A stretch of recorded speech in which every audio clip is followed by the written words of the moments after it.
test conducted by ship's crew, no? Sa responsible officer lang ang gumagawa nito. Dahil mayroon tayong certificate. See? Certificate. Yan. Onboard inspector. So, in charge tayo niyan. So, guys, check natin yung life wrap. Yun. So, ayun guys, dito tayo ngayon sa forward station, no? Yung life wrap dito, no? Sa proa, mas maliit siya. So, kailangan natin i-check, no? Conducted by crew, syempre, as usual, para makonsider natin siya for another 12 months, no? So, check natin gamit itong special tools ng Viking. Dito tayo sa forward station na life wrap. It will be conducted only by responsible officer, no? Kasi walang 3-0, no? Walang 3-0, double rank tayo, kaya yung mga ginagawa ng third gagawin din ng segundo, ginagawa din ng third. So vice versa lang tayo. Ayun.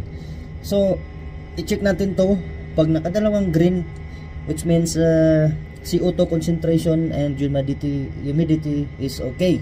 So the what we call this, the validity will have to continue for another 12 months, and then we will complete the Viking life wrap what we call this,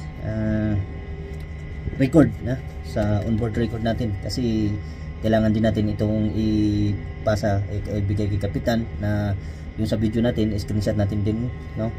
So kailangan natin ipakita na nakadalawang green siya, para sa ganun magkaroon siya ng life extension for another 1 year. So it will be conducted by ship's crew only for a responsible officer. Okay, let's go.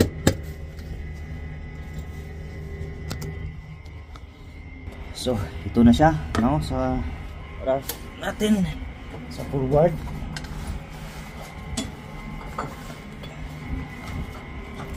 Ayan. So subukan natin.